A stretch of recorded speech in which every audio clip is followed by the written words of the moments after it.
সবচেয়ে গুরুত্বপূর্ণ খবর কিনা 2025 সালে সব ওবিসি সার্টিফিকেট, এই রাজ্যের ইস্যু করা সব ওবিসি সার্টিফিকেট বাতিল। বিচারপতি মান্তার ডিভিশন বেঞ্চ জানিয়ে দিল OBC A OBC B certificate বলে কিছু নেই। এই মুহূর্তে সব থেকে বড় আপডেট চলে এসেছে যে সমস্ত ওবিসি সার্টিফিকেট কিন্তু বাতিল করে দেওয়া হলো। হ্যাঁ, যে 66টা ক্যাটাগরি আমাদের আপডেট হয়ে এসেছিল যে হ্যাঁ এইগুলোর মধ্যে যারা থাকবে তারা ওবিসির আন্ডারে আসবে, তাদেরও সার্টিফিকেট কিন্তু বাতিল করে দেওয়া হলো। দেখো 2025-এ যে সার্টিফিকেটগুলো ইস্যু করা হয়েছিল, যেটা আমাদের আয়ের সরকার ইস্যু করেছিল 2025 সালে, সমস্ত সার্টিফিকেট মানে 2025-এর শুরু থেকে শেষ অবধি যতগুলো ওবিসি সার্টিফিকেট বানানো হয়েছিল অথবা ইস্যু করা হয়েছিল সমস্ত সার্টিফিকেটকে কিন্তু বাতিল করে দেওয়া হলো। আমাদের যে হাইকোর্টের রায় কিন্তু, হাইকোর্টের ডিভিশন বেঞ্চের রায় কিন্তু চলে এসেছে এবং নতুন করে আবার ভেরিফাই করা হবে। যেহেতু সেন্সাস চলছে, সেন্সাসের পরে যে ডাটা আসবে সেই ডাটা অনুযায়ী প্রত্যেকটা সার্টিফিকেট বা কারা কারা এই ওবিসির মধ্যে আওতাতে আসবে, অর্থাৎ আমরা বলতে পারি যে 66টা ক্যাটাগরি বা জাতি ছিল সেইগুলোর মধ্যেও পরিবর্তন আসবে এবং তারপরে নতুন একটা লিস্ট আমাদের কাছে আসবে এবং তারপরে আমরা বুঝতে পারবো যে আসল ওবিসির দাবিদার কে। মানে আপাতত দেখো ওবিসি এ বলেও কিছু ছিল না, ওবিসি বি বলেও কিছু ছিল না, যেটা আগে ছিল ওটা বন্ধ হয়ে ওবিসি হয়ে গেছিল। তাহলে এখনো তাই ওবিসি এ আর ওবিসি বি বলে কিছু নেই, শুধুমাত্র একটা জিনিস আছে ওবিসি। এবং এই ওবিসির মধ্যে 2025-এ যাদের সার্টিফিকেট তৈরি করা হয়েছিল সেগুলো কিন্তু বাতিল করে দেওয়া হলো, সেগুলো কিন্তু আর ভ্যালিডেট নেই। যারা রিসেন্টলি রিভ্যালিডেশন করেছিল তাদেরও হয়তো এই সেম জিনিসটা প্রবলেম হতে পারে, তাদের সার্টিফিকেট কিন্তু আর গ্রাহ্য হবে না।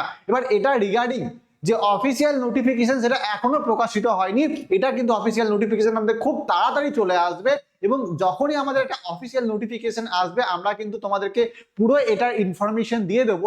আপাতত আমাদের কাছে যেটুকু নলেজ আছে বা আমাদের কাছে যেটুকু ইনফরমেশন রয়েছে সেই অনুযায়ী আমরা বলতে পারি যে সমস্ত ওবিসি সার্টিফিকেটগুলো কিন্তু বাতিল হয়ে গেছে আমাদের হাইকোর্টের নির্দেশ অনুযায়ী। এরপরে দেখো যে শুধুমাত্র যে 17% যে ওবিসি এ আর ওবিসি বি ছিল সেটাও কিন্তু আমাদের কমে 7%-এ চলে এসেছে এবং বাকি যে 10% রয়েছে ওটা বাকিদের কোটা হিসেবে চলে যাচ্ছে।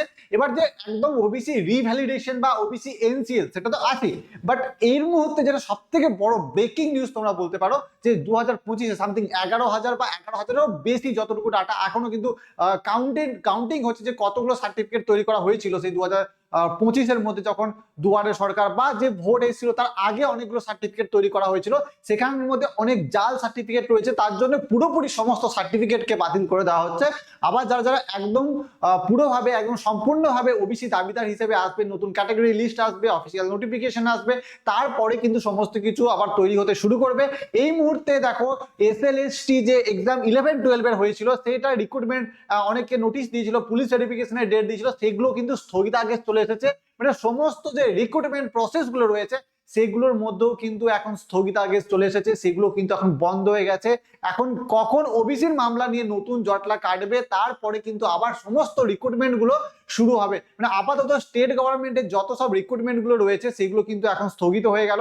এখন কিন্তু এই ওবিসি হতে পারে যে পরীক্ষাগুলো হয়ে আছে সেগুলো নতুন করে আবার হতে পারে, যেমনটা দেখছি আমরা এসএলএসটি-তেও দেখো যে রিক্রুটমেন্ট এখনো শেষ হয়নি, মানে বলতে গেলে শুরুই হয়নি। তার কারণ হচ্ছে যে এই কিছুদিন আগে পিভিআর দিয়েছিল, অনেক ক্যান্ডিডেটে পিভিআর দিয়ে দিয়েছিল, তাদের অনুযায়ী তারা ভাবছিল যে আমাদের এবার জয়নিং হয়ে যাবে, বাট সেটারও স্থগিতাদেশ চলে এসেছে। মানে সেখানেও প্রবলেম ক্রিয়েট হয়ে গেছে শুধুমাত্র এই ওবিসিটাকে নিয়ে। এবং এই ওবিসি নিয়ে আবারও নতুন লিস্ট জারি হবে, হাইকোর্ট তাই বলে দিয়েছে নতুন লিস্ট কিন্তু জারি হবে এবং সেই অনুযায়ী আবার নতুন ওবিসি সার্টিফিকেট কিন্তু বানাতে হবে।